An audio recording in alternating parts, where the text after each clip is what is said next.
நம்முடைய வாழ்க்கையில எந்நேரமும் நாம் தேவனோடு இருக்க வேண்டும் என்று தேவன் எதிர்பார்க்கிறார். ஆமென். எந்நேரம் ஜெபிக்க வேண்டும் அப்படிங்கிறது வசனம் சொல்லுது. இடைவிடாமல் ஜெபம் பண்ணணும். முடியுதா? முடியல. இடைவிடாமல் ஜெபியுங்கள், இடைவிடாமல் அவரோடு அவருடைய காரியத்தில் இருங்கன்னு சொன்னா நம்மளால முடியல. ஏன்? காலையில அனுதினமும் காலைதோறும் தேவ கிருபைக்கு உங்களை ஒப்பு கொடுத்து காலையிலேயே தேவ சமூகத்துல வாங்கன்னா அநேகருக்கு காலை ஜெபமே இல்லாத ஒரு சூழ்நிலைமை, ஜெபிக்க முடியாத ஒரு நிலைமை அல்லது மனநிலைமை அல்லது பழக்கமின்மை, ஜெபிக்கணும்னாலே ஜெபம் ஓடாத நிலைமை, இப்படியெல்லாம் இருக்கிறது. இப்படிப்பட்ட நிலைமையில இருக்கும்போது நம்முடைய வாழ்க்கையில நிறைய விழுகைகள் வருகிறது. ஆமென். அல்லேலூயா. இதை எப்படி மேற்கொள்வது, இதை எப்படி ஜெயிப்பது, தேவன் விரும்புகிற ஒரு பரிசுத்த வாழ்க்கை நாம் எப்படி வாழ்வது?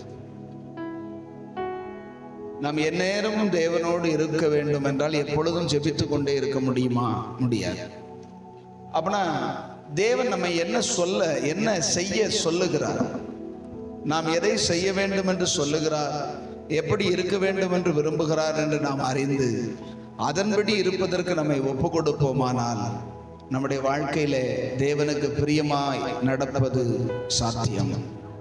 ஆமென். நாம் பாடும் பொழுது பாடணும், உமக்கு பிரியமானதை செய்ய எனக்கு கற்றுத்தாரும் ஆண்டவரே, நீங்க விரும்புகிறத, நீங்க பிரியப்படுறத எனக்கு சொல்லித்தாங்க ஆண்டவரே அப்படின்னு சொல்லி நாம கேட்டோம். நம்முடைய வாழ்க்கையில தோல்வி, நம்முடைய வாழ்க்கையில பாவத்தின் மேல ஜெயம், நம்முடைய வாழ்க்கையில பரிசுத்தமாகிற காரியத்துல முன்னேற்றம் வர வேண்டுமானால் வேதம் நமக்கு என்ன சொல்லுகிறது, வேதம் நம்மை எப்படி இருக்க வேண்டும் என்று நமக்கு புத்தி சொல்லுகிறது, அதெல்லாம் நாம் கவனித்தோமானால் ஆண்டவர் நம்முடைய வாழ்க்கையை ஜெயமாய் நடத்த உதவி செய்வார். ஆமென். ஒரு வசனத்தை நாம் வாசிப்போம். ஆதியாகமத்தின் புஸ்தகம் 24வது அதிகாரம் 24வது அதிகாரம் 63வது வசனத்தை ஒரு மைக் எடுத்துக்கமா. 63வது வசனத்தை மைக்கில் வாசிக்கலாமா? ஈசாக்கு சாயங்கால வேளையிலே தியானம் பண்ண வெளியிலே போயிருந்து தன் கண்களை ஏறெடுத்து பார்த்தபோது ஒட்டகங்கள் வர கண்டான். போதும். இங்கே ஈசாக்கை குறித்து எழுதப்பட்டிருக்கிறது. ஆபிரகாமின் மகனாகிய ஈசாக்கு சாயங்கால வேளையிலே எதற்காக வெளியிலே போயிருந்தாரா? ஜெபம் பண்ணவா, தியானம் பண்ணவா? ஜெபம் வேற, தியானம் வேற. ஆமென். அந்த நாட்களிலே, ஆதி நாட்களிலே எதை குறித்து, எதை வைத்து அவர் தியானம் பண்ணி இருப்பார்? என்னத்தை வச்சு தியானம் பண்ணி இருப்பார்? பைபிள் இருந்ததா? இல்ல. கட்டளை இருந்ததா? இல்ல. எதுவுமே அப்பம்போது சொல்லப்படல. ஏன்னா ஆபிரகாமை தான் கர்த்தர் அழைத்திருக்கிறார். அதற்கப்புறமாக அவருடைய மகன், வாக்குத்தத்தத்தின் புத்திரன், இவனுக்கு இப்ப வயசு என்ன அப்படின்னு கேட்டீங்கன்னா 40 வயது. எத்தனை வயசு? ஈசாக்குக்கு 40 வயதான போது ரெபெக்காளை முடித்ததாக வசனம் இருக்கிறது. ஆமென். 25:20 வாசிங்க. 25:20. ஈசாக்கு ரெபெக்காளை விவாகம் பண்ணுகிற போது 40 வயதாய் இருந்தான். எத்தனை வயசு இருந்தான்? இந்த சம்பவத்துல நம்ம பார்க்கிறோம், கண்களை ஏறெடுத்து பார்த்தபோது ஒட்டகங்கள் வர கண்டான. ஒட்டகத்துல வர்றது யாரு? ரெபெக்காளை தான் கூட்டிக்கிட்டு. அடுத்த வசனம் சொல்லுது, அவளை அவன் மனைவியாக்கி கொண்டு அவளை நேசித்தான். அப்படின்னா கல்யாணம் பண்ணும் பொழுது அந்த நாள்ல, அந்த பர்டிகுலர் டேஸ், அப்படின்னா அவனுக்கு வயசு என்ன? 40 வயது.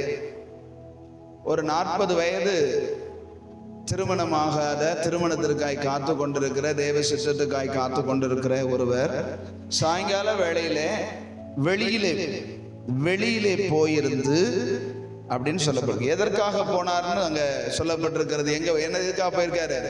தியானம் பண்ணுவதற்காக. நாம் இந்த நாளில எடுத்துக்கொள்ளுகிற வார்த்தை என்னன்னா, ஆண்டவர் நமக்கு உணர்த்துகிற வார்த்தை என்னன்னா, தியானம் பண்ணுகிற ஒரு அனுபவம். ஆமென். ஜெபம் பண்ணுகிற அனுபவம் வேறு. ஜெபம் 1 மணி நேரமோ அல்லது அரை மணி நேரமோ அல்லது உங்களுடைய வசதி போல 2 மணி நேரமோ, உங்களுக்கு எவ்வளவு முடியுதோ அவ்வளவு. ஆனா தியானம் என்பது என்னது? தியானம்னா என்னது? அப்படியே ஒரு மெழுகுதிரியை பொருத்தி வச்சுட்டு அப்படியே பார்த்துக்கிட்டு தியானம் பண்றதா? சில இடத்துல அப்படியெல்லாம் என்ன செய்யறாங்க? தியானம் பண்றாங்களே. எதையாவது ஒரு பொருள் அப்படியே பார்த்துக்கிட்டே என்ன செய்யறாங்க? ஒரு படத்தையோ ஒரு மெழுகுதிரியவோ அல்லது ஒரு விளக்கையோ ஒரு லைட்டையோ எதையோ பார்த்துட்டு நிறைய பேர் தியான முறையில எல்லாம் நிறைய இருக்குது. ஆனா வேதம் என்ன சொல்லுகிறது? தியானிக்கணும் அப்படின்னு ஆண்டவர் சொல்றார். ஆமென். அந்த ஒரு வசனத்தை வாசிங்க. சங்கீதம் 119வது சங்கீதம். 119வது சங்கீதம்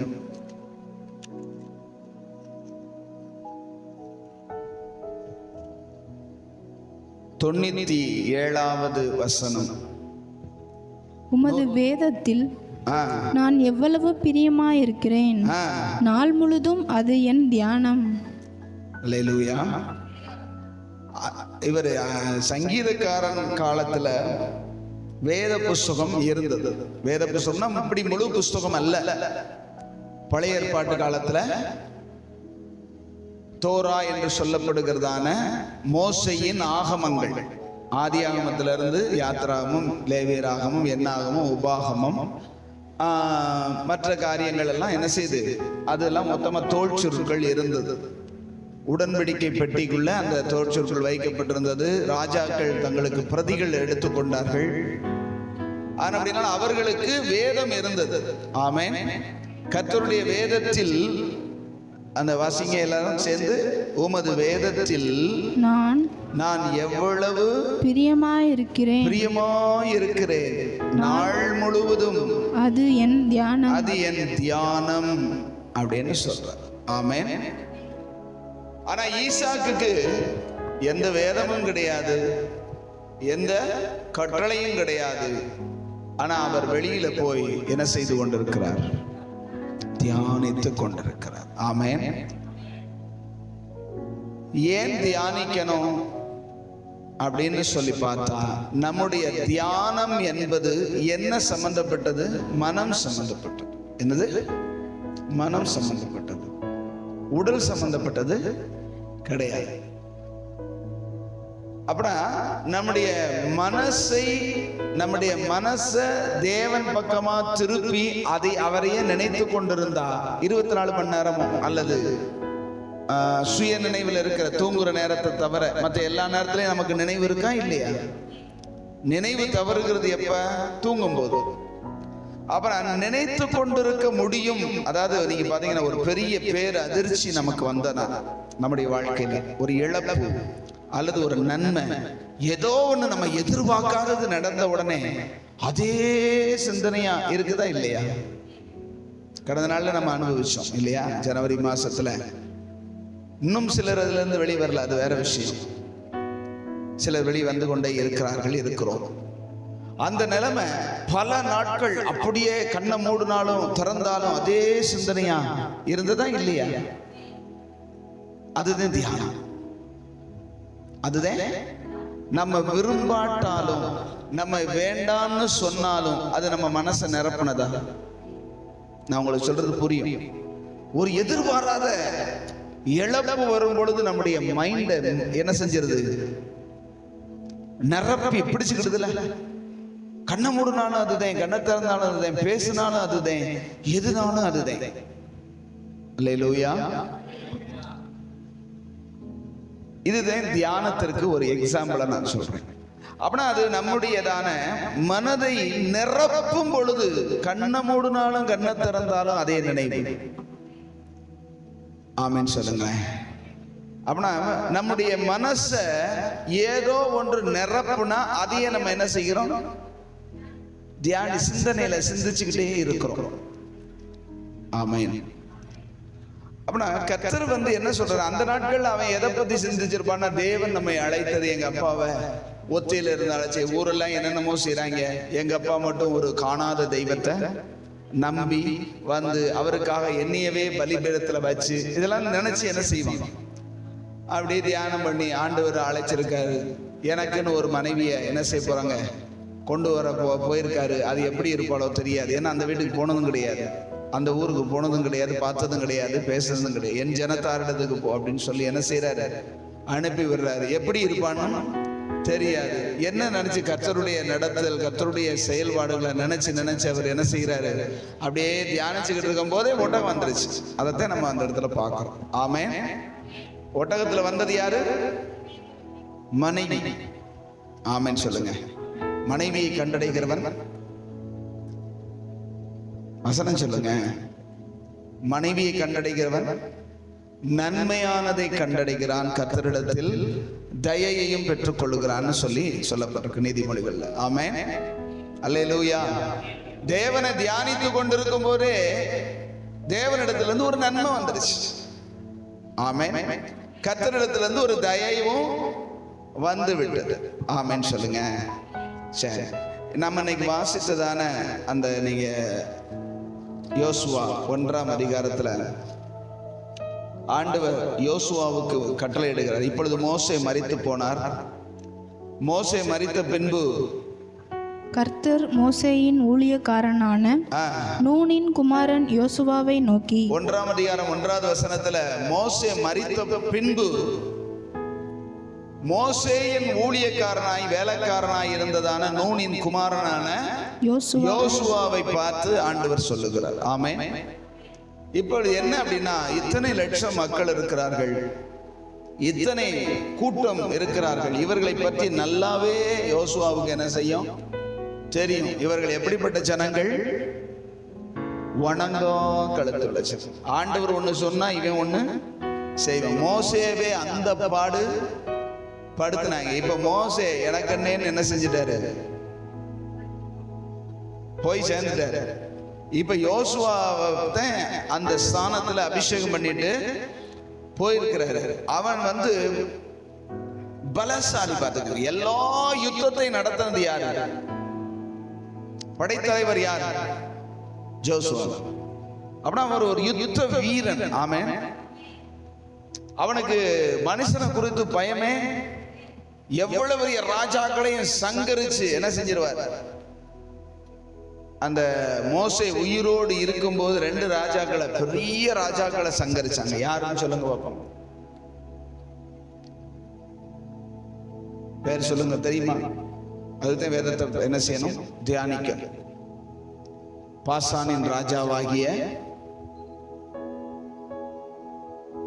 ஓக் என்பவனும் 2 ராஜாக்கள். 2 ராஜாக்களை யார் சங்காரம் பண்ணா? 136ஆம் சங்கீதத்தை எடுங்க. 136வது சங்கீதம் 19வது வசனமும் 20வது வசனம் வாசிங்க. எமோரியரின் ராஜாவாகிய சீகோனை அழித்தவரை துதியுங்கள், அவர் கிருபை. அதுக்கப்புறம் அடுத்த வசனம், பாசானின் ராஜாவாகிய ஓகை அழித்தவரை துதியுங்கள். அப்படின்னா மோசே இருக்கும்போது ஒரு பிரபலம். முந்தின வசனத்தை 18 வாசிங்க. பிரபலமான ராஜா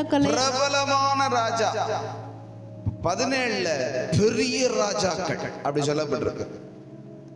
இந்த ஓகும் இந்த சீகோனும், அவர் பேர் என்னது, சீகோனை அப்படின்னு போட்டிருக்கு. சீகோனையும் அழித்தார். ஆமென். இந்த 2 ராஜாக்களையும் அழித்தது அல்லது படையை நடத்தி கொண்டு போய் ஜெயித்தது யாரு சொல்லுங்க? யோசுவா. பெரிய ராஜாக்கள்.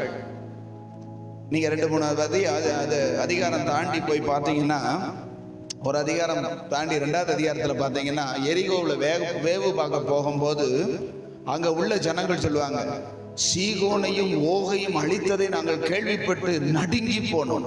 ஏன்னா அவ்வளவு பெரிய ராஜாக்களையே நீங்க துவம்சம் பண்ணிட்டு என்ன செஞ்சிட்டீங்க, வந்துட்டீங்க. உங்களுக்கு முன்னதாக செங்கடல் அப்படி பிளந்துருச்சு. கேள்விப்பட்டு எங்க இருதயம் எல்லாம் உருகி போச்சு, நடுங்கி போச்சு அப்படின்னு என்ன செய்யறாங்க, சொல்றாங்க. பிரபலமான ராஜாக்களை அழித்த ஒரு மனுஷன் யாரு சொல்லுங்க? யோசுவா.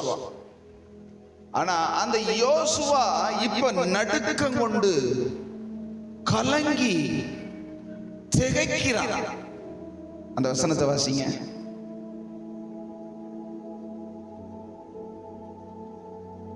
அதே இல்ல, பலம் கொண்டு 6வது வசனம். அதான் இன்னொரு வசனத்துல இருக்கேன். 9 நான் உனக்கு கட்டளையிடவில்லையா? பலங்கொண்டு திடமனதாயிரு, திகையாதே கலங்காதே. நீ போகும் இடம் எல்லாம் உன் தேவனாகிய கர்த்தர் உன்னோடே இருக்கிறார் என்றார். அந்த வசனத்துல நீங்க 2வது பாயிண்ட், நான் உனக்கு கட்டளையிடவில்லையா, அதுக்கு அடுத்து என்ன சொல்லப்பட்டிருக்கு? பலங்கொண்டு திடமனதாயிரு. பலங்கொண்டு திடமாயிருன்னு சொல்லப்பட்டிருக்கிறா. திடமனதாயிருன்னு சொல்லப்பட்டிருக்கா. ஏன் திடம் மனது? அவர் ஏற்கனவே பலவான்தான், அவர் திட்டமான ஆளுதான். எவ்வளவு பெரிய ராஜாவை எதிர்த்து நின்று தேவ கிருபையினால போட்டு தள்ளிட்டு வந்தவர் தான், வரப்போகிறவர் தான். 31 ராஜாக்களை இதற்கு அப்புறமா ஜெபிக்கிறார். எதற்கு அப்புறமா? யோர்தானை கடந்ததுக்கு அப்புறம் 31 ராஜாக்களை ஜெயிக்கிறார். யுத்தத்துல எல்லாம் வல்லவர், யுத்தம் பண்றதுக்கெல்லாம் ஒண்ணும் குறையில்லை. ஆனா இப்ப மனசு எப்படி இருக்குது? அந்த வசனத்தை நீங்க கவனிச்சு பாருங்க. நான் உனக்கு கட்டளையிடலையா? பலங்கொண்டு திடமனதாயிரு, திகைக்காத கலங்காதே. ஏன்? நீ போகும் இடமெல்லாம் உன் தேவனாகிய கர்த்தர் உன்னோட இருக்கிறார் என்றார். இப்ப எதுக்கு அவருக்கு திகைப்பும் கலக்கமும் பயமும் வருகிறது? அப்பா போட்டு தள்ளுறதெல்லாம் போட்டு தள்ளிடலாம் எதிரிய. இந்த ஜனங்களை நான் எப்படித்தான் நடத்த போறனோ தெரியல, இவங்களை எப்படித்தான் சரியான வழியில தேவனுடைய காரியங்களை நடத்த போறனோ தெரியலன்னு தான் பயப்பட்டான். ஆமென். இவங்க எல்லாம் போட்டு தள்ள சொன்னா ஒரே அளவே எல்லாரையும் போட்டு தள்ளிடுவான், 30 லட்சம் பேர். அது வேற விஷயம். அதுக்கு இந்த பலன் போதும். எந்த பலன்? சரீர பலன் போதும், திறமை போதும்.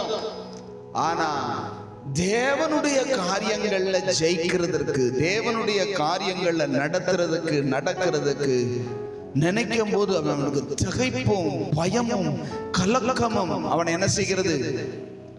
பிடிக்கிறது. ஆமென். அதுக்குதான் ஆண்டவர் மேல உள்ளதை சொல்றாரு. நீங்க 7 வாசிங்க. என் தாசனாகிய மோசே உனக்கு கற்பித்த நியாயப்பிரமாணத்தின் படியெல்லாம் செய்ய கவனமாய் இருக்க மாத்திரம் மிகவும் பலங்கொண்டு திடமனதாயிரு. நீ போகும் இடமெல்லாம் புத்திமானாய் நடந்து கொள்ளும் படிக்கு அதை விட்டு வலது இடதுபுறம் விலகாதிருப்பாயாக. இந்த நியாயப்பிரமாண புஸ்தகம் உன் வாயை விட்டு பிரியாதிருப்பதாக. உன் வாயை விட்டு என்ன செய்யப்படாது? பிரியாதிருப்பதாக. இதில் எழுதி இருக்கிறவைகளின்படி எல்லாம் நீ செய்ய கவனமாயிருக்கும்படி இரவும் பகலும் அதை தியானித்து கொண்டிருப்பாயாக. அப்பொழுது நீ உன் வழியை வாய்க்க பண்ணுவாய், அப்பொழுது புத்திமானாயும் நடந்து கொள்ளுவாய். ஆண்டவர் சொல்ற ஒரு மனதை திடப்படுத்துகிற, வழியை வாய்க்க பண்ணுகிற, தேவனுக்கு பிரியமானதை செய்யறதற்கு கற்றுக் கொடுக்கிறாரு. உனக்கு கொடுத்த இந்த வேத புஸ்தகம் உன் வாயை விட்டு பிரியாது இருப்பானா? வாயில கவ்விக்கிட்டு, இந்த நாய் எலும்பத்தை கவ்வுமே அது மாதிரி எங்கன்னு கவ்விக்கிட்டு இருக்கிறதா? வாயை விட்டு பிரியாது இருப்பதாக என்ன அர்த்தம்? அதை சொல்லிக்கிட்டே இரு. கர்த்தர் எனக்கோடு இருக்கிறார், கர்த்தர் என்னை நடத்துகிறார். அதுக்கு தான் வேத புஸ்தகத்தை நம்ம என்ன செய்யணும்? தினமும் அட்லீஸ்ட் ஒரு சில அதிகாரமாகிலும் வாசிக்கணும். வாசித்ததிலே கர்த்தர் நம்மோடு உணர்த்தினவைகளை தியானிக்க. ஆமென் சொல்லுங்களேன். தியானம் என்பது அப்படி நீண்டு கொண்டே போகும். அதை சொல்ல இரவும் பகலும், இரவும் பகலும் தியானிக்க என்ன செய்ய முடியும்? முடியும். இரவும் பகலும் தியானம், நம்முடைய தியானம் வேத புஸ்தகமாய் வேத வசனமாய் தேவனுடைய காரியமாய் இருந்தா நம்முடைய வழிகளில் ஒன்றிலும் பயம் நமக்கு வராது. வாயில என்ன இருக்கணும்? வாயில என்ன இருக்கணும்? வாயை விட்டு பிரியாதிருப்பதாக வாயில என்ன இருக்கணும்? அவருடைய நியாயப்பிரமாண புஸ்தகம் அல்லது அவருடைய வேதம். ஆமென். ஏன்னா அவங்க காலத்துல நியாயப்பிரமாணம் மட்டும்தான் இருந்தது. இப்ப நமக்கு முழு வேதமும் கர்த்தர் என்ன செஞ்சிருக்கிறாரு? கொடுத்திருக்கிறார். அப்ப அந்த வேத புஸ்தகத்தை நம்முடைய வாயிலே வருமானால் நம்முடைய, நீங்க பாருங்க, வேத வசனங்களை நீங்க வாசிக்கிறது மாத்திரமல்ல, அதை பேச பேச பேசத்தான் அது நம்முடைய வாழ்க்கையில பலன் செய்யும். ஆமென். நம்முடைய வாயிலிருந்து என்ன வரணும்னா, இன்னைக்கு நீங்க பாருங்க, டிவி பார்க்குறவங்க அல்லது ஜோக்குகளை பார்க்குறவங்க, படம் பார்க்குறவங்க, அவங்களோட பேசி கொண்டிருக்கும் போது அவங்க நம்ம பேசி கொண்டிருக்கிற சம்பவத்துக்கு ஒத்த ஒரு ஜோக்கை அந்த படத்துல இருந்து சொல்லுவாங்க. தெரியுமா உங்களுக்கு? என்னப்பா அந்த படத்துல கவுண்டமணி சொன்னது மாதிரிலப்பா இருக்கு சொல்லுவாங்களா? செந்தில் சொன்னது மாதிரிலப்பா இருக்கு, வடிவேல் சொன்னது மாதிரிலப்பா இருக்கு சொல்லுவது கேட்டிருக்கீங்களா? ஏன்? அதையே பார்த்து அதையே பேசி அதே மைண்ட்ல தங்கிடுது. இந்த சம்பவம் வரும்போது அது ஒத்துப்போகும். செய்தியிலேயோ அல்லது நம்ம செய்தினா நான் சொல்றது உலக பிரகாரமான அந்த உலக நியூஸ்களை பார்க்கும் போதோ அல்லது அந்த பத்திரிகையாளர்கள் கூடி விவாதிக்கும் போதோ நான் அந்த விவாதத்தை கேட்பேன். நைட்டு ஒரு 8:30 மணிக்கு அந்த சாப்பிடும் போது அதை கேட்கிற வழக்கம் உண்டு. அது கேட்கும்போது அந்த பத்திரிகையாளர்களுமே ஒரு காரியத்தை சொல்றதுன்னா ஒரு படத்துல உள்ள சம்பவத்தை ஒப்பிட்டு என்ன செய்யறாங்க? சொல்றாங்க. ஏன்?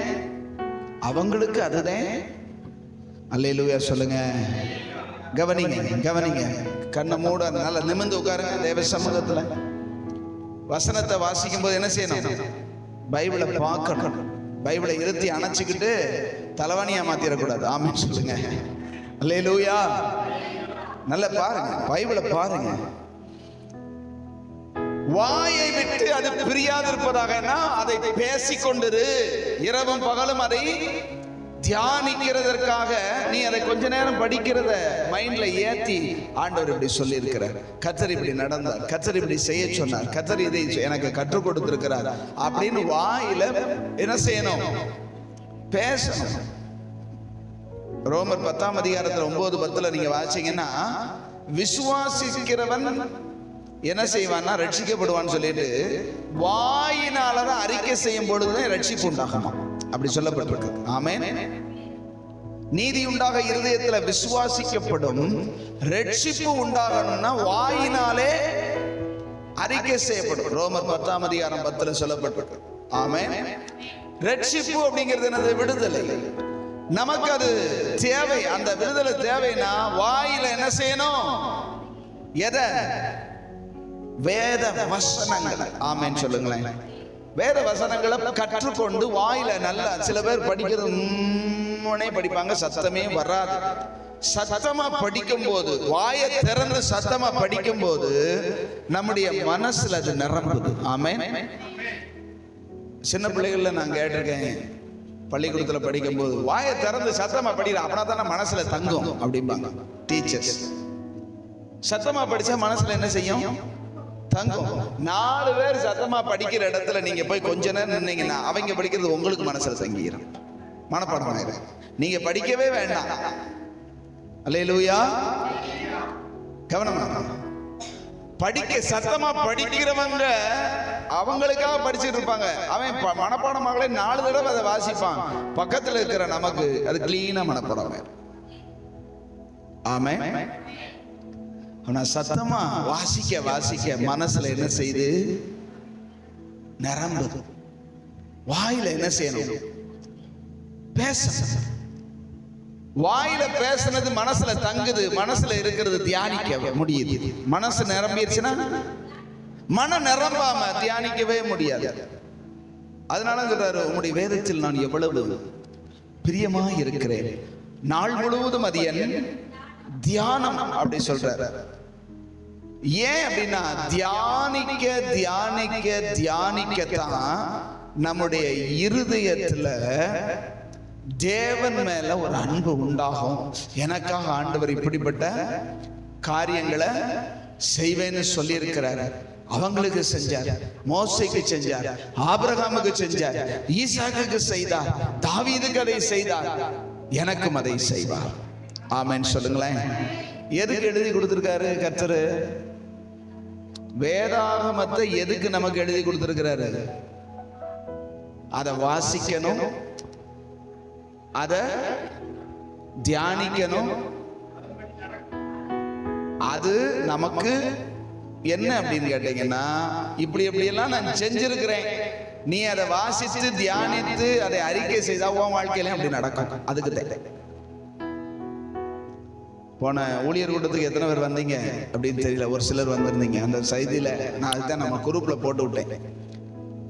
பாஸ்டர் சொல்லும் போது சொன்னாங்க, வேதத்துல ஒரு சம்பவம் இருக்கு அப்படின்னா அது என் வாழ்க்கையிலையும் இருக்கணும். வேதத்துல ஒரு அற்புதத்தை கர்த்தர் எழுதி வச்சிருக்காரு அப்படின்னா எதுக்கு எழுதி வச்சிருக்காரு? உன் வாழ்க்கையில அப்படி செய்ய வேண்டாம்னு சொல்லித்தான் எழுதி வச்சிருக்காரு. ஏன் நம்ம வாழ்க்கையில் நடக்க மாட்டேங்குது? என் வாழ்க்கையில ஏன் அது நடக்க மாட்டேங்குது? நான் அதை வாசிக்கிறேன், அதை விசுவாசிக்கல, அதை அறிக்கை செய்யல, அது எனக்குன்னு நான் எடுத்துக்கிட செய்யல. அல்லேலூயா. ஏதோ வந்தோம் போனோம், என்னத்தையும் ஞாயிற்றுக்கிழமையா அன்னைக்கு ஒரு 12-12:30 வரைக்கும் ஆண்டவர் சமூகத்துக்கு போகணும். இல்லட்டா பாஸ்டர் என்னன்னு என்ன செய்வாரு கேட்பாரு. அப்படி இல்லட்டாலும் கடமை. சர்ச்சுக்கு போகாட்டி ஒரு பெரிய பாவம் நினைக்கிற கூட்டம் வேற இருக்குது. சர்ச்சுக்கு போன பாவிகள் நிறைய இருக்கிறாங்க. ஆமென் சொல்லுங்களேன். ஆக சர்ச்சுக்கு வர்ற எல்லாரும் பரிசுத்தவான்கள் சொல்ல முடியாது. பரிசுத்தமாக்கப்படுகிற இடம். ஆமென் சொல்லுங்க. அல்லேலூயா.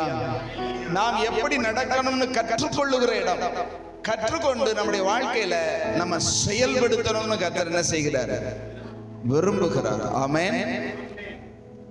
இந்த நியாயப்பிரமாண புஸ்தகம் நம்முடைய வாயை விட்டு பிரியாமலும் நம்முடையதான சிந்தனை சிந்தனையில அதை நிரப்பாமலும் இருந்தா அதை தியானிக்கவே முடியாது. ஏன் தியானிக்க சொல்லுகிறார் கர்த்தர்? ஏன் வசனத்தை வேதத்தை தியானிக்கணும்? அல்லேலூயா. கையை உயர்த்தி அல்லேலூயா சொல்லுங்க பார்க்கலாம். அல்லேலூயா. ஏன் தியானிக்கணும்?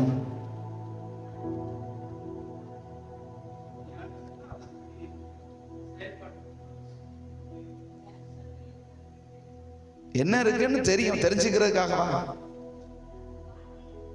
என்ன இருக்குன்னு தெரிஞ்சுக்கிறதுக்காகவா தியானிக்க சொல்றாரு? சங்கீதம் 1 வாசிங்க, 2வது வசனம் வாசிங்க. கர்த்தருடைய வேதத்தில் பிரியமாயிருந்து இரவும் பகலும் அவருடைய வேதத்தில் தியானமாயிருக்கிற மனுஷன் பாக்கியவான். முதல்ல அவன் பாக்கியவானா இருப்பான். அப்படின்னா என்ன அர்த்தம்? தேவனுடைய பார்வையில ஒரு பாக்கியவானா இருப்பான். அடுத்து என்ன பாக்கியம்? அவன் நீர்க்கால்களின் ஓரமாய் நடப்பட்டு நீர்க்கால்கள். வாசிங்க பைபிள் வச்சிருக்கிறவங்க எடுத்து வாசிங்க. சங்கீதம் 1, 2, 3 வாசிங்க. அவன் நீர்க்கால்களின் ஓரமாய் நடப்பட்டு. நீர்க்கால்கள்னா எது? வாய்க்கால் தான். வாய்க்கால் நினைக்க கூடாது. அவன் நீர்க்கால்களின் ஓரமாய் நடப்பட்டு, அப்படித்தானே சொல்லப்பட்டிருக்கு. அதுன்னு சொன்னா மரம், அதுனா அக்ரிணை, அது மரம், இது அவன். அப்ப நம்மளை கொண்டு ஒரு வாய்க்கால் ஓரத்துல நட்டி வச்சுட்டு வந்துடுறதா?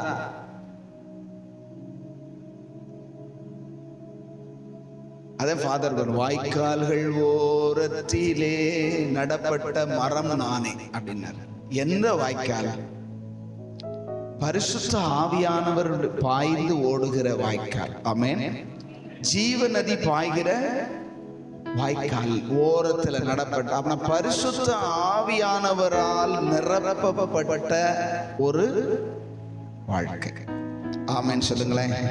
பரிசுத்த ஆவியானவர் பாய்ந்து போகிற இடத்துல நிற்கிற ஒரு மரத்தை போல், தண்ணி ஓரத்தில் இருக்கிற மரம் எப்படி செழிப்பாய் தன் காலத்தில் தன் கனியை தந்து இலையே உதிராதிருக்கிற ஒரு மரம் எப்படி இருக்குமோ அதுபோல இவனுடைய வாழ்க்கையில குறைவில்லாமல் கனி தருகிற வாழ்க்கை வரும். யார் வாழ்க்கையில?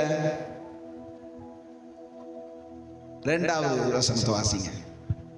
கர்த்தருடைய வேதத்தில் பிரியமாயிருந்து, கர்த்தருடைய வேதத்துல பிரியமாயிருந்து இரவும் பகலும் அவருடைய வேதத்தில் தியானமாயிருக்கிற மனுஷன் பாக்கியவான். என்ன பாக்கியம்? இந்த பாக்கியம் நடக்கும். அவன் செய்வதெல்லாம் வாய்க்கும். அவன் செய்வதெல்லாம் யாருக்கு வாய்க்கும்? அங்க ஆண்டவர் சொல்ற, நீ உன் வழியை வாய்க்க பண்ணுவாய். அந்த வசனம் இருக்கும் பாருங்க, யோசுவாவுல பாருங்க. அப்பொழுது நீ உன் வழியை வாய்க்க பண்ணுவாய். அப்படி இருக்கா? யோசுவா 1 பாருங்க, 8 யோசுவா 1:8 பாருங்க.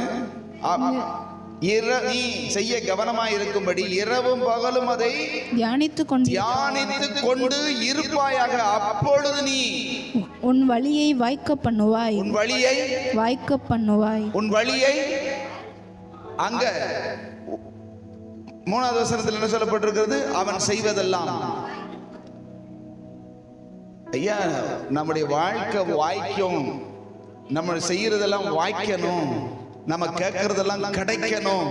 அப்படின்னா அவருடையதான வழி எதுவோ அதுல நாம நிக்கணும். அவருக்கு பிரியமான இடத்துல இருக்கணும். அதுக்கு மேல உள்ள வசனம், துன்மார்க்கருடைய ஆலோசனையில் பாவிகளுடைய வழியில் இல்லாமலும் பரியாசக்காரர் உட்காரும் இடத்துல உட்காராமலும். ஆமா, இப்படி இருந்துட்டு மட்டும் இருந்தா போதாது. கர்த்தருடைய, அதுக்கு பதிலா கர்த்தருடைய வேதம் தியானம், இரவும் பகலும் அவருடைய நினைவு. ஆமென். அப்படி இருக்கும்போது நம்முடைய வாழ்க்கை பசுமையாகவும் செழிப்பாகவும் செய்வதெல்லாம் வாய்க்கிறதாக இருக்கும். அல்லேலூயா சொல்லுங்க. அல்லேலூயா. நிறைய பேருக்கு என்ன செய்ய முடியலன்னா ஜெபமே பண்ண முடியல. நிறைய பேருக்கு சொல்லுங்க, ஜெபிக்கவே முடியல. ஏன் முடியல? நான் கேட்கிற பதில் சொல்லுங்க.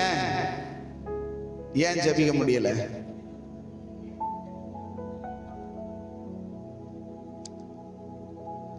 அப்படியே குற்ற உணர்வுல குனிஞ்சுக்கிட கூடாது. நான் அந்த குற்ற உணர்வுல இருந்து எழும்புறதுக்காகத்தான் சொல்றேன்.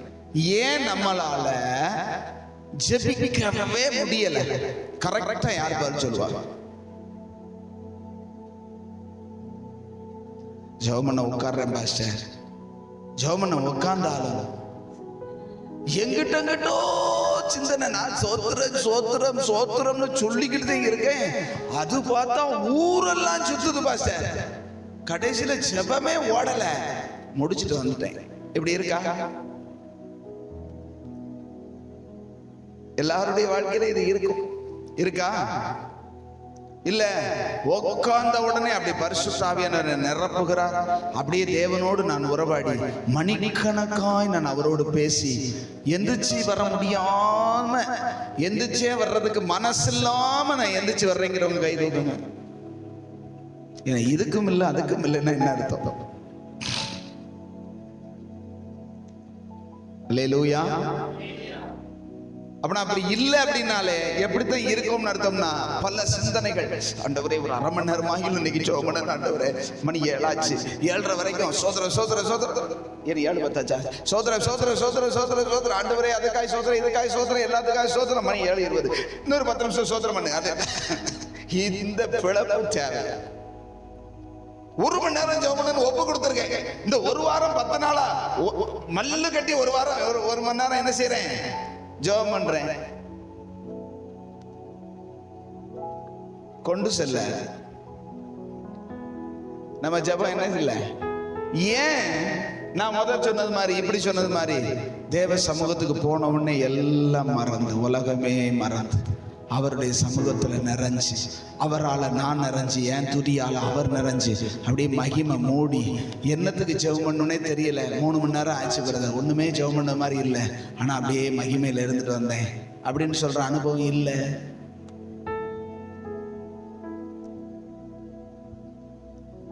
இல்லை இல்லை இல்லைன்னா இல்லைன்னு சொல்லிடணும், இருக்குன்னா இருக்குன்னு சொல்லணும். ஜெபம் வந்து கல்லு மோட்டாராத்தேன் டக்கு டக்கு டக்கு டக்கு டக்கு டக்குன்னு அது எப்படி ஓடும்? ஸ்மூத்தா அப்படியே கார் மாதிரியா போகுது கல்லு மோட்டார் போற பாத்துருக்கீங்களா? டங்க டங்க டங்க டங்க டங்க டங்க டங்க டங்கன்னு எவ்வளவு வேகமா போகும்? எவ்வளவு வேகமா போகும்? நடந்து போறதை விட பையத்துக்கும். இப்படித்தான் நிறைய பேருடைய ஜெபம் ஓடுது. 1/2 மணி நேரம் ஜெபம் பண்றதுக்குள்ள பார்த்தா போதும் போதும் ஆயிருதப்பா. 25 நிமிஷத்துலயே போதும், ஆண்டவர் எல்லாத்தையும் பார்த்துக்கிடுவார் அப்படின்னு எஞ்சி வந்துடுறோம். ஆனா 1/2 மணி நேரம் ஜெபம் பண்ணோம் அப்படின்னு ஒரு திருப்தி வேற இருக்கு. 1/2 மணி நேரம் ஏன் அவ்வளவு கடினமா போகுது?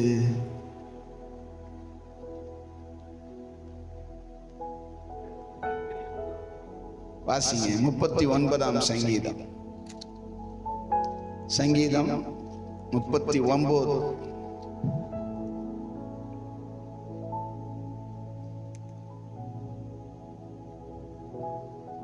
ஒன்று 2 3 வரிசையா வாசிங்க. என் நாவினால் பாவம் செய்யாதபடிக்கு, என் நாக்க கொண்டு பாவம் செய்யாதபடிக்கு நான் என் வழிகளை காத்து, துன்மார்க்கன் எனக்கு முன்பாக இருக்கு மட்டும் என் வாயை கடிவாளத்தால் அடக்கி வைப்பேன் என்றேன். நான் மௌனமாகி ஊமையாயிருந்தேன், ஊமையனைப் போல இருந்தேன், நலமானதையும் பேசாமல், நல்லத கூட பேசாம அமர்ந்திருந்தேன். ஆனாலும் என் துக்கம் அதிகரித்தது, என் இருதயம் எனக்குள்ளே அனல் கொண்டது. என் இருதயம் முதல்ல சொல்றாரு, முதல் வசனத்துல துக்கம் அதிகரித்தது, துக்கம் அதிகரிச்சது. ஆனா இப்ப சொல்றாரு அடுத்த வசனம், என் இருதயம் எனக்குள்ளே அனல் கொண்டது. நம்முடைய அந்த டிரான்ஸ்லேட்ல கொஞ்சம் பிரச்சனை, அதனாலதான் முன்ன பின்ன போட்டிருக்காங்க. புரியுதா உங்களுக்கு? என்னன்னா அடுத்த வார்த்தை வாசிங்க. நான் தியானிக்கையில் அக்கினி மூண்டது, நான் தியானிக்கையில் அக்கினி மூண்டது. அக்கினி மூண்டது அப்படின்னா தொடங்கினதுன்னு அர்த்தம். அனல் என்ன செய்யுது? அக்கினி மூடும் போது அனல் வருது. அனல் வந்த போது என் இருதயம் அனல் கொண்ட போது, அடுத்த வாசிங்க. அப்பொழுது என் நாவினால் விண்ணப்பம் செய்தேன். ஏன் ஜெபம் பண்ண முடியலன்னா,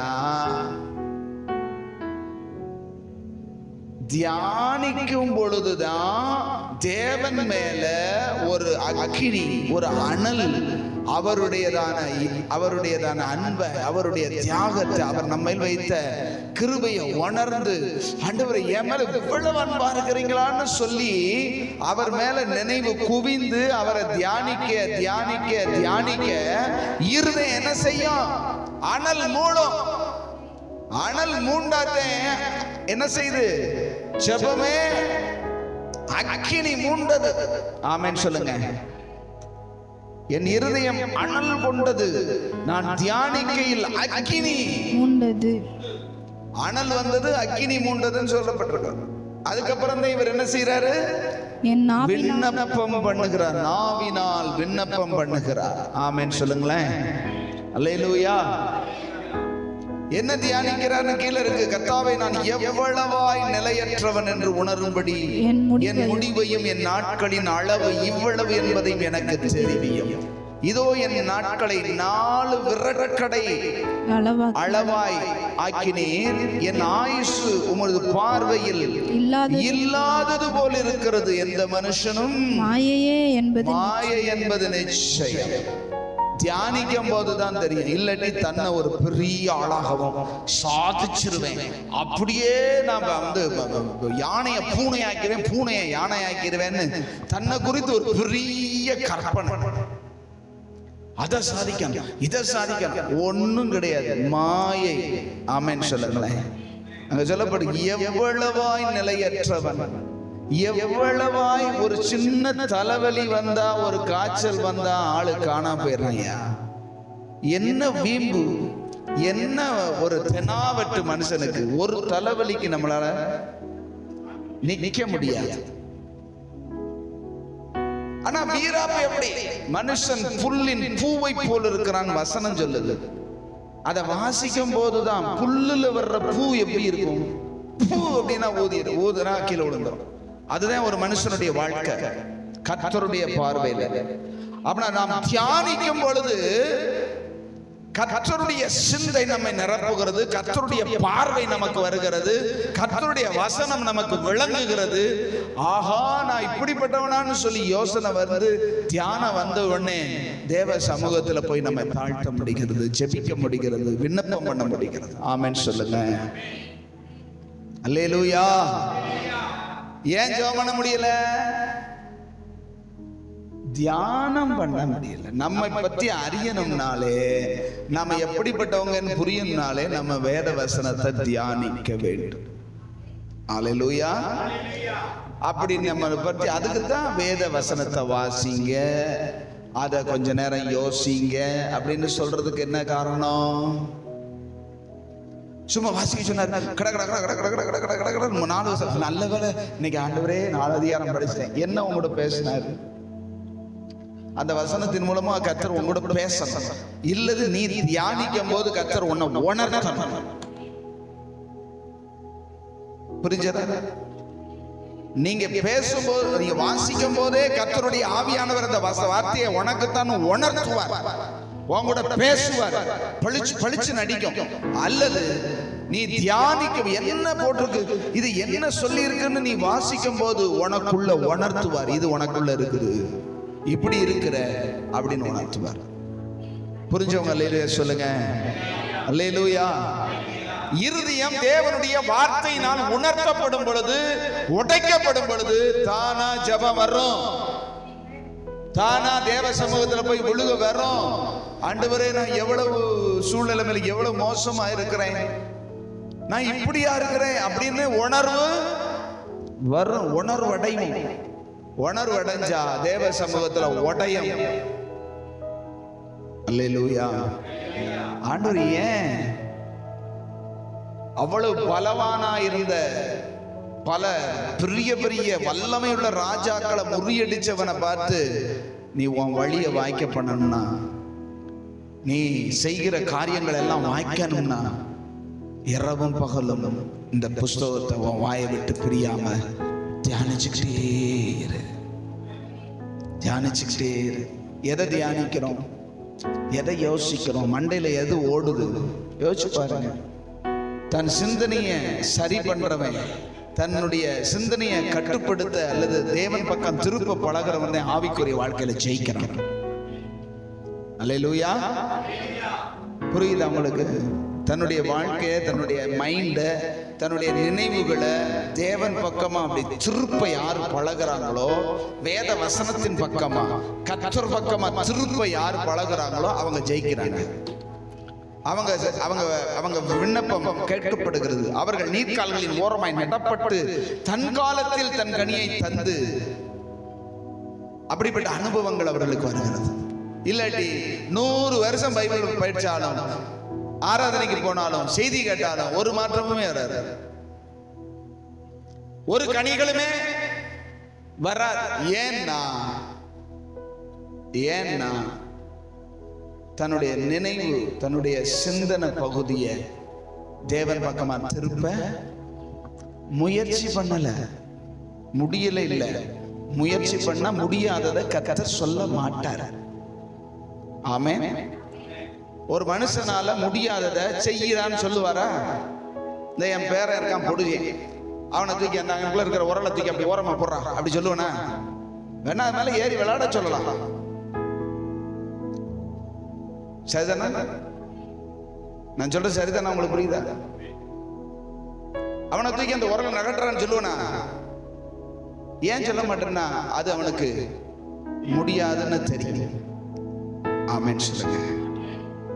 முடியறத, இந்த பேனா கீழே விழுந்துச்சுன்னா அதை எடியான்னு சொல்லலாம், அவன் எடுத்து கொடுத்துருவான். ஏன்னா முடியும்னு தெரிஞ்சதுனாலதான் நம்ம அதை செய்ய சொல்றோம். எல்லாம் ஆறாயிரம் முடிஞ்சு வச்சு சேரெல்லாம் அப்படி இப்படி கிடக்கு, அவனை இந்த உடனே நடக்க பழகுனவன் எல்லா சேரையும் எடுத்து ஓரமா வைடா சொல்லுவோமா?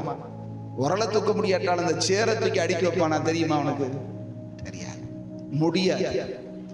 தெரிஞ்சு சொல்றது புரிஞ்சாலும் அவன் தூக்கி பார்ப்பான். தூக்க அவனுக்கு செய்யணுங்கிற விருப்பம் இருந்தாலும் ஒரு சேர் மேல ஒரு சேர் அவனால் அடுக்க.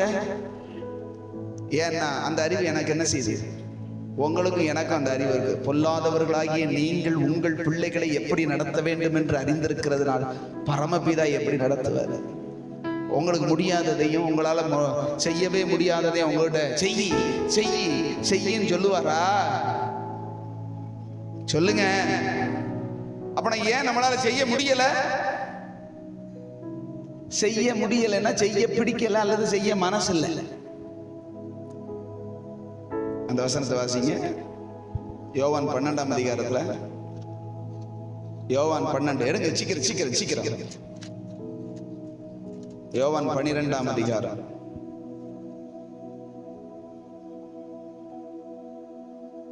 இல்ல 8ஆம் அதிகாரம்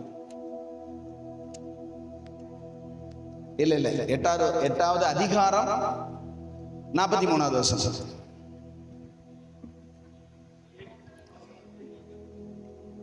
என் வசனத்தை நீங்கள் ஏன் அறியாமல் இருக்கிறீர்கள்? என் உபதேசத்தை கேட்க மனதில்லாதிருக்கிறதினால் அல்லவா? அப்படின்னா என்ன அர்த்தம்? என்னுடையதான வசனத்தை நான் சொல்றதை ஏன் உங்களுக்கு அனுபவம் அறிவுனா நீங்க சொல்றது அறிவு இல்ல, அறியாமல் இருக்கிறீர்கள், அறிந்து கொள்ளாமல் இருக்கிறீர்கள், உங்கள் அனுபவத்தில் வராமல் இருக்கிறது. அப்படின்னா அதை கேட்கறதுக்கே உங்களுக்கு மனசு இல்லை. அல்லேலூயா. இந்த அனுபவம் ஏன் உங்களுக்குள்ள வரலைன்னா அதை கேட்கறதுக்கு மனசும் இல்லை, அது அப்படி மாறணும்னு மனசும் இல்லைன்னு ஆண்டவர் சொல்றாரு. அப்படின்னா கர்த்தர் அதை தியானிக்க வழி வாய்க்கும். நீ புத்திமானாயும் நடந்து கொள்ளுவாய், உனக்கு முன்பதாக எதிர்த்து ஒருவனும் நிற்க முடியாது. ஆமென். உனக்கு முன்பதாக எதிர்த்து நிற்க ஒருவனால முடியாதுன்னா ஒண்ணு சரீர பிரகாரமா, ஏற்கனவே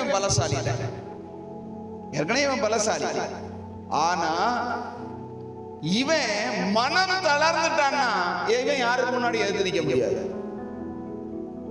அல்லேலூயா. சரீரத்துல நீங்க எவ்வளவு பலமா இருந்தாலும் சரி, மனசுக்கே நல்லலைன்னா நீங்க படுத்துருவீங்க. நான் சொல்றது உண்மையா இல்லையா? எனக்கு உடம்புகள்லாம் ஒன்றும் செய்யல, தடுமம் கூட பிடிக்கல, தலைவலி இல்லை, காய்ச்சல் இல்லை, நல்லா சாப்பிட்டு தான் இருக்கேன். ஆனா மனசே நல்லல, மனசு ரொம்ப கஷ்டமா இருக்குன்னா இழுத்து மூடி படுக்கணும் போல தோணுமா? இல்லாட்டி உற்சாகமா வேலை செய்ய தோணுமா? நான் சொல்றது உங்களுக்கு இதெல்லாம் நம்ம நடைமுறையில் இருக்கு. மனசு சரியில்லாட்டி ஒரு வேலை ஓடாது. சரீரம் கொஞ்சம் அப்படி இப்படி மாதிரி தடுமெல்லாம் பிடிச்சி ஒரு மாதிரியா தலைவலியா தான் இருக்கு. ஆனா ஆவி மனுஷன் உற்சாகமா இருக்குன்னா அவசியமா செய்ய வேண்டிய வேலையை நான் போய் செஞ்சுட்டு வந்துருவோம். அது தடுமன் பிடிச்சா என்ன, தலை வலிச்சா என்ன, ஒரு மாத்திரையை போட்டாலும் போடாட்டாலும் முடிச்சுட்டு வந்து என்ன செஞ்சுக்கிடுவோம், படுத்துக்கிடுவோம். சரீரத்துல பலவீனம்னா ஆவி மனுஷன் நல்லா இருந்தா செஞ்சிடலாம். சரீரம் எவ்வளவு புஷ்டியா நல்லா இருந்தாலும் உள்ள இருக்கிற ஆவி மனுஷன் தொய்ந்து போனா, சோர்ந்து போனா, மனசு சரியில்லாட்டி ஒண்ணுமே செய்ய முடியாது. நான் சொல்றது உள்ளதுங்கிறவங்க அல்லேலூயா சொல்லுங்க பார்க்கலாம். இது அனுபவம் இல்லையா? நான் பல தடவை நான் வேலை பார்க்குற காலங்களில் பார்த்துருக்கிறேன். வேலை பார்க்கும்போது எல்லாம் நல்லா இருக்கும், எல்லாமே ஓடும், தறியெல்லாம் ஓடும், கரண்ட் எல்லாம் இருக்கும், எல்லாம் பாட்டெல்லாம் படிக்கும், மனசு போராடும். பார்த்துக்கங்க, எதுவுமே செய்ய முடியாது. தறி அமர்த்தி போட்டு பேசாம உட்காந்து, கோளாறெல்லாம் கிடையாது. ஏன்னா மனசு சரியில்லாட்டி எந்த வேலையும் செய்ய முடியாது. அதனாலதான் சொல்றாரு, உன் மனச என் மேல வை. ஆமென். நீ பலம் கொண்டு திடமானதார், அதுக்கு மட்டும் பலம் கொண்டு திடமானதார் இருந்தா என்ன அர்த்தம்? கொஞ்சம் தைரியமா அதை செய். நீ கொஞ்சம் பிரயாசப்படு, பலம் கொண்டு. அதுக்காக எதுக்காக? கை கொள்ளுவதற்கு, செய்வதற்கு பலம் கொண்டு திடமானதாரு. அப்பொழுது எல்லாம் வாய்க்க பண்ணுவாய். ஆமென் சொல்லுங்களேன். அல்லேலூயா. பிசாசனுடைய தந்திரம் என்ன தெரியுமா? நீ எவ்வளவு நாளும் ஆசீர்வதிக்கப்பட்டுக்கோ, ஆண்டவர்கிட்ட ஆசீர்வாதத்தை வாங்கிக்கோ, அதெல்லாம் பிரச்சனையே கிடையாது எனக்கு. நீ எவ்வளவு வாங்கினாலும் பிரச்சனை கிடையாது. ஆனா நீ மட்டும் ஆசீர்வாதமா இருக்காத. புரிஞ்சவங்க அல்லேலூயா சொல்லுங்க. நீ ஆசீர்வாதத்தை பெற்றுக்கொள்ளலாம், ஆனா நீ ஆசீர்வாதமா இருந்துராத. அப்படின்னா என்ன? நீ நல்ல மைண்ட்ல தேவனோடு வாழ்ந்து தேவனுக்கு பிரியமானவனா இருந்துராத.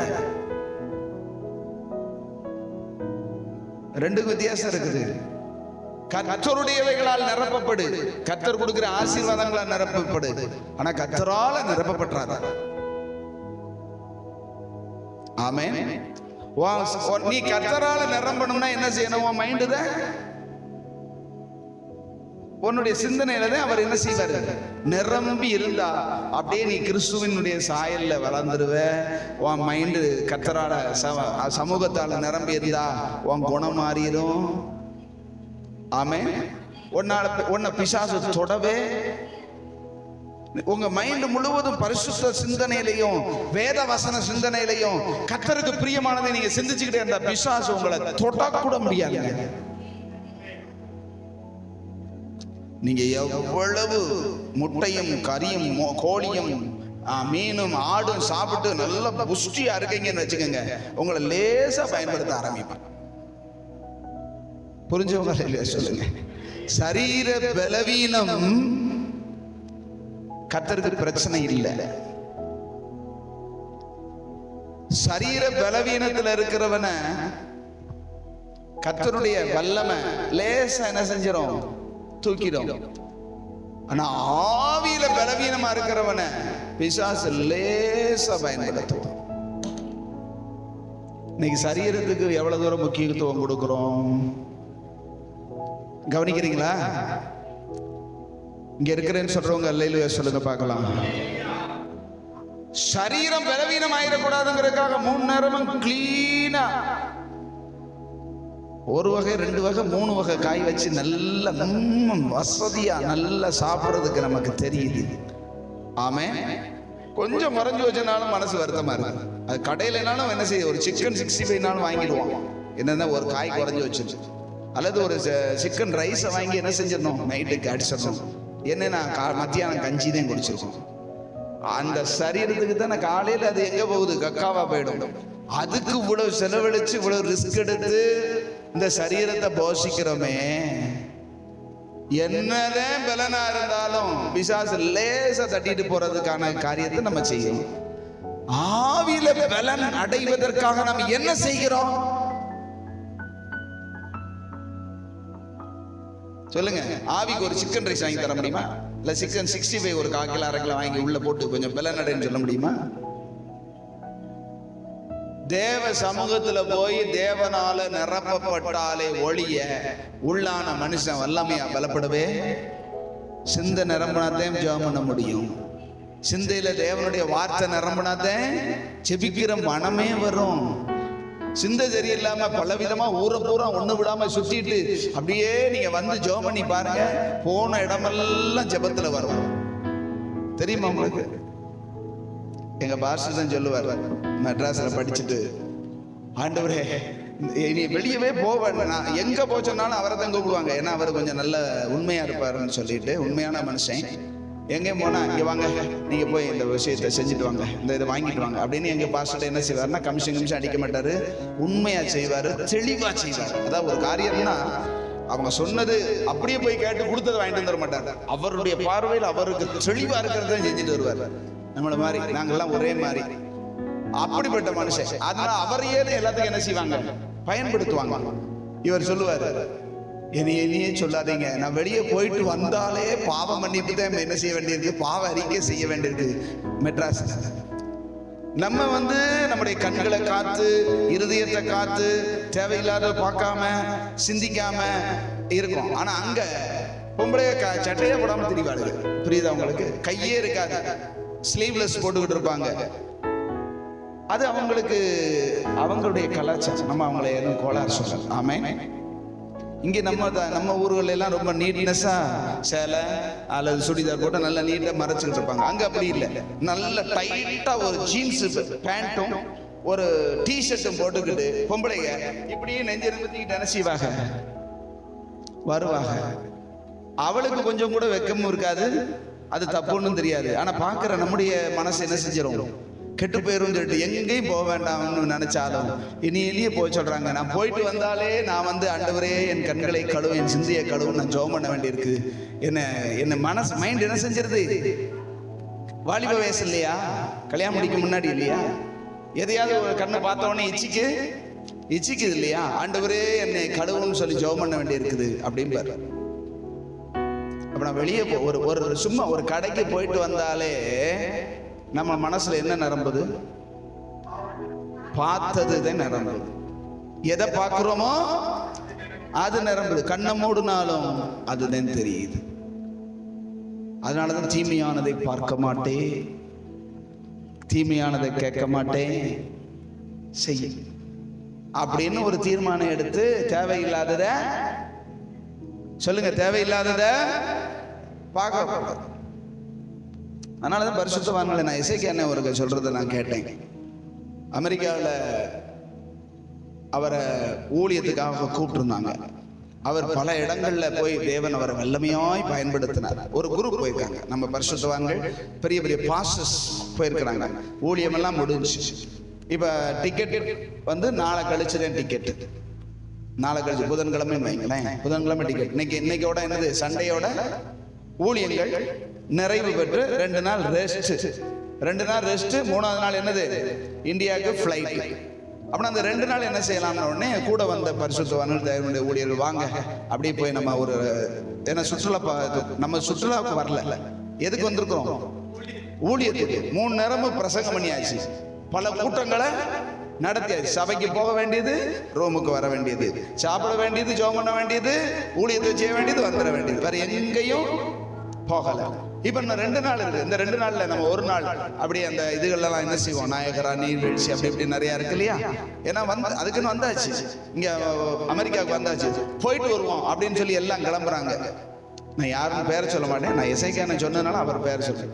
அவரே அண்ணே வாங்கினே போ அப்படின்னா, எங்க இல்ல நாளை கழிச்சுதான் நமக்கு டிக்கெட்டு, அதனால இந்த 2 நாள் இருக்குது, அப்படி போய் அந்த சுற்றுலா தலங்களை போய் எட்டி பார்த்துட்டு அப்படி வந்துருவோம் அப்படின்னு சொன்ன உடனே அவர் சொன்னாராங்க, எனக்கு அதன் மேல விருப்பம் இல்லை, நீங்க எல்லாரும் சந்தோஷமா போயிட்டு வாங்க, நான் இங்க உட்காந்து ஜெபம் பண்றேன், நீங்க வேணா வெளியே கூட்டிட்டு போயிருங்க.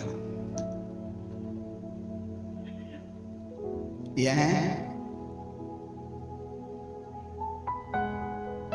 ஐயா போய் ஒன்றும் தப்பு தவற ஒன்றும் பார்க்க போறது இல்லை. இயற்கை காட்சிகளை பார்க்க போறோம், தேவன் படைத்தவைகளை, அந்த நீர்வீழ்ச்சிகளை, அதை கண்ணுக்கு அழகா இயற்கையான நிகழ்ச்சிகளை போய் பார்க்கணும் வைக்கணும் அப்படின்னா அதை வச்சு எதுக்கு மைண்டை நிரப்பணும். நான் தேவ சமூகத்துல இருந்தா இன்னும் அவரை அறிகிற அறிவுல இருப்பேன். நான் வரல, நீங்க போயிட்டு வாங்க. 2 நாளும் ரூமை விட்டு வெளியவே வரலையா.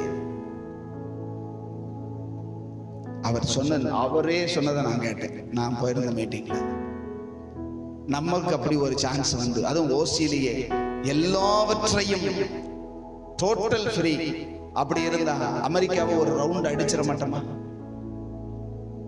பார்க்க வேண்டிய இடமெல்லாம் என்னென்னு சொல்லி சர்ச் பண்ணி பாத்திர மாட்டோமா? சாப்பாடு ஃப்ரீ, போக்குவரத்து ஃப்ரீ, எல்லாம் ஃப்ரீ. என்ன அதை பார்க்கணும், இதை பார்க்கணும், அங்க போகணும், இங்க போகணும் அப்படிங்கிற நினைவு நமக்கு வருதா, வரலையா? கிடைச்ச சான்ஸ் என்ன செஞ்சிடக்கூடாது.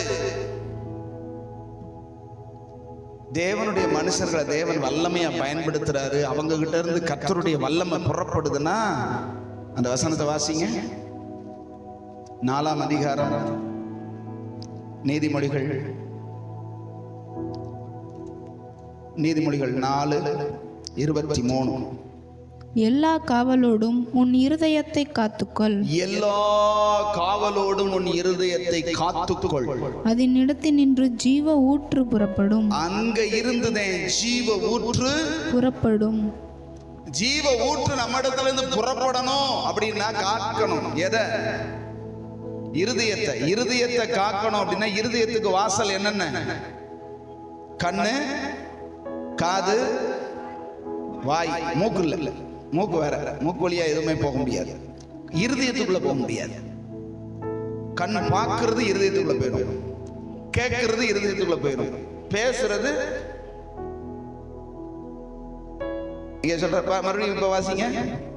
எல்லா காவலோடும், எல்லாவற்றிலும் காவல் காத்து, பார்க்கறதுல, கேட்கறதுல, பேசுறதுல நீ காவல் காத்தா உன் இருதயத்துல இருந்து ஊற்று வரும். ஆமென். ஜீவ ஊற்று என்ன செய்யும்? புறப்படும். என்னிடத்தில் விசுவாசமா இருக்கிறவனுடைய உள்ளத்திலிருந்து. ஆமென். யோவான் 8ஆம் அதிகாரத்துல ஆண்டவர் சொல்றார், 8:24. ஆமென். என்னிடத்தில் விசுவாசமா இருக்கிறவன் உள்ளத்திலிருந்து ஜீவ ஊற்று புறப்படும். என்ன விசுவாசமா? அவர் மேல விசுவாசம், அவர் மேல பற்றுதல், அவரை பார்க்கிறதுக்கு. ஆமென் சொல்லுங்க. கண்டதை கடியதை வச்சு நம்ம மனச, நம்ம இருதயத்தை நிரப்புனா சாக்கடை தண்ணி இதே வர்றோம். உள்ள இருந்து அசிங்கமான சிந்தனை வருது, ஒரே தேவையில்லாததா வருதுன்னா வேற என்ன செய்யுது? எதையோ பார்த்து, எதையோ கேட்டு, எதையோ பேசுனா உள்ள இருந்து எது வரும்? அதுதான் வரும். புரிஞ்சவங்க இல்லையா சொல்லுங்க. தியானிக்கிறது, அந்த நாட்கள்ல தியானிக்கிறதுக்கு ஒண்ணும் இல்லாமலே போய் ஈசாக்கு சாயங்காலத்துல வெளியிலே போய் தியானித்து கொண்டு இருந்தான். ஆமென். நமக்கு தியானம் உண்டா? தியானம் உண்டா? நீங்க என்ன வேலை செஞ்சுக்கிட்டு இருந்தாலும் தியானிக்கலாம். படுத்து தூங்குனாலும் தூக்கத்துல தியானிக்க முடியும். ஆமென்.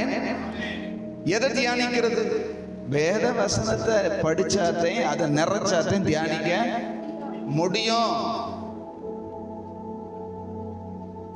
எனக்கு புரிஞ்சிருக்கு, கொஞ்சம் புரிஞ்சிருக்கு அப்படிங்கிறவங்க மட்டும் கையை வச்சு அல்லேலூயா சொல்லுங்க பார்க்கலாம்.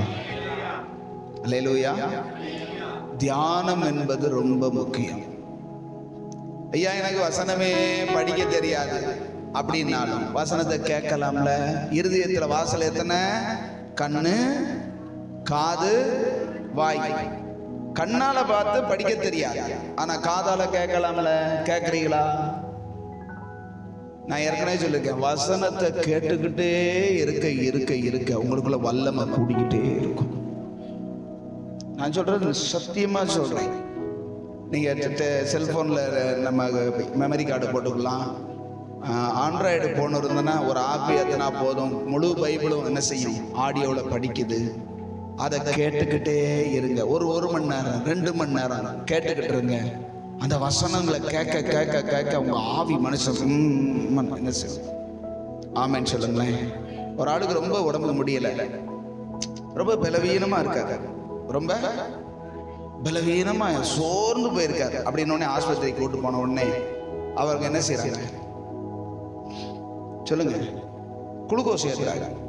அவரை படுக்க போட்டு ஒரு ஊசியை குத்தி அப்படியே குளுக்கோஸ்ல மாட்டி விட்டா அது ஏறும்போது சத்தம் கேட்குமா? அப்படியே ஒரு 2 மணி நேரம் படுத்துறத உடனே ஒரு 2 பாட்டில் உள்ள போன உடனே அப்படி ஜம்முனி இருந்துச்சு. ஆமே உள்ளதா இல்லையா? ஒரு 2 பாட்டில் ஏறின உடனே தெளிஞ்சிடுறாரா? நீங்களும் அப்படி அந்த ஆவிக்குரிய ஊசிய உள்ள காதுல சொருகிக்கிட்டு அதை போட்டு விட்டு கம்முன்னு ஒரு 2 மணி நேரம் அப்படி பைய வசனம் உள்ள போய்கிட்டே இருந்தா உள்ள இருக்கிற மனுஷன் மணி வச்சிருவான். ஆமென் சொல்லுங்களேன். ஏன்னா ஒரு மாதிரி என்னை முறைக்கிற பார்த்தனாக்க பயமா இருக்கு. எதுக்கு முறைக்கிறீங்க? வசனத்தை உங்களுக்கு புரியும்படி எவ்வளவு தெளிவா சொல்லித்தரேன். ஒரு ஒரு அது என்னது, குளுக்கோஸ் ஏத்துறது மாதிரி வசனம் உள்ள போனா சத்தமே கேட்கல, ஊசி வழியா போறது தெரியவே. ஒரு 2 மணி நேரம் ஜம்முன்னு எஞ்சி வந்துடுறாரு, தெம்பா எஞ்சி வந்துடுறாரு. அது மாதிரி டெய்லி 2 மணி நேரம், 1 மணி நேரம் வேலை பார்த்துக்கிட்டே, படுத்துக்கிட்டே, காய் காய்ச்சிக்கிட்டே, சோறு காய்ச்சிக்கிட்டே கேட்டு பாருங்க.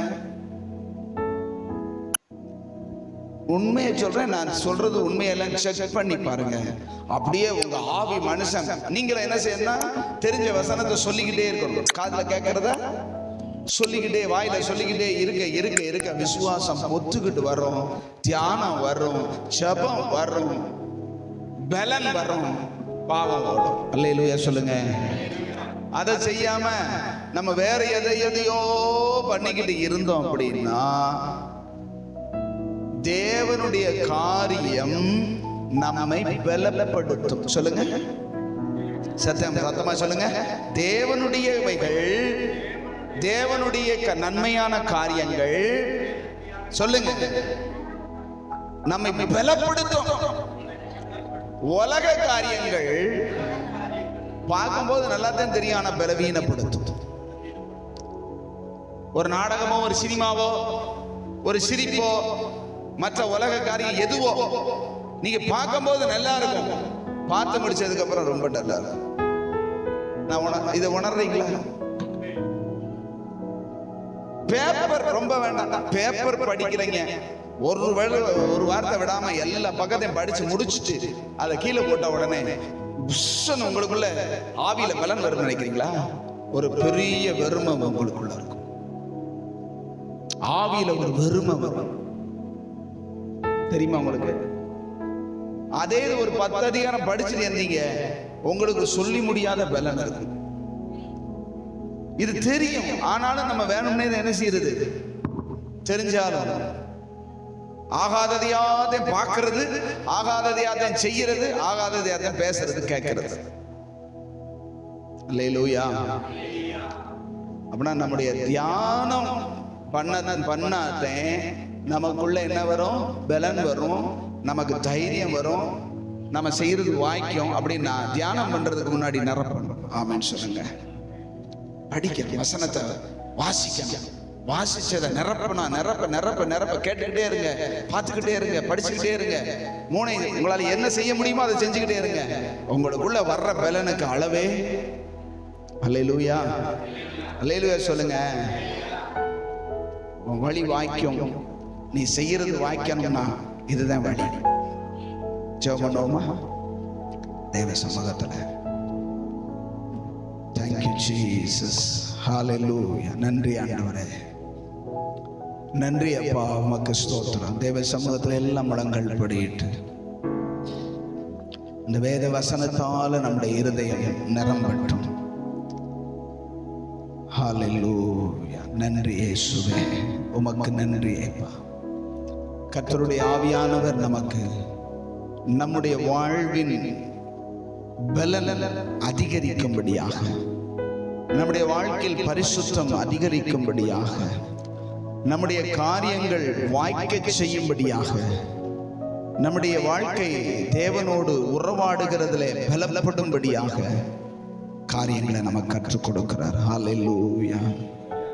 ஆண்டவரே, தேவையில்லாதவைகளை நான் விலக்குவதற்கும், உங்க பாதத்துல விழுந்து கிடப்பதற்கும், உங்க சிந்தனையில நிரம்பி இருப்பதற்கும் என்னை ஒப்பு கொடுக்கிறேன்னு சொல்லுங்க, சொல்லுங்க, சொல்லுங்க. ஒப்பு கொடுக்கிறேன் ஆண்டவரே.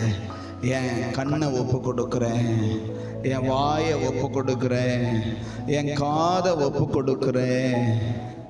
அதை தொடுங்க ஆண்டவரே, சொல்லுங்க, தொடுங்க ஆண்டவரே, தொட்டு சுகமாக்குங்க. தேவையில்லாததை நான் பார்க்க கூடாது, தேவையில்லாததை நான் பேசக்கூடாது, தேவையில்லாததை நான் கேட்க கூடாது. உம்முடைய வசனத்தையே கேட்கணும், உம்முடைய வார்த்தையவே படிக்கணும், உம்முடைய வசனத்தை குறித்தே நான் பார்க்கணும். ஆண்டவரே, என் இருதயத்தை உங்களால நிரப்பி அதை தியானித்து ஆண்டவரே, எனக்குள்ள மூழ்கிற உம்முடைய அக்கினி, உம்முடைய ஆண்டவரே அனல் பெருகும் போது நான் என் வாயினால், என் இருதயத்தினால நிரம்பி நான் ஜெபிக்கிறதற்கும் உம்மோடு உறவு கொள்ளுகிறதற்கும் எனக்கு உதவி செய்யுங்க ஆண்டவரே. சொல்லுங்க, சொல்லுங்க, சொல்லுங்க. ஆண்டவரே, உதவி செய்யுங்கப்பா, எனக்கு உதவி செய்யுங்கப்பா. தோடும் என் கண்களையே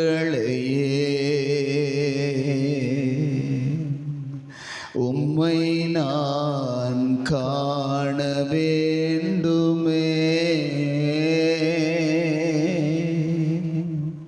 இயேசுவே உம்மையே நான் காண வேண்டுமே. தொடும் என் காதுகளை தோடும் என் காதுகளை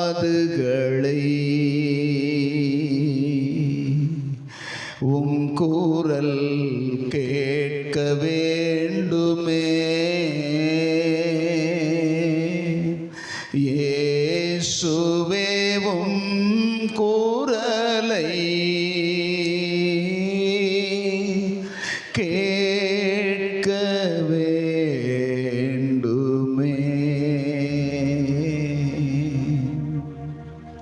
அன்பு தகப்பனே, எங்கள் கண்கள், காதுகள், எங்கள் வாய், இவைகளின் மூலமாய்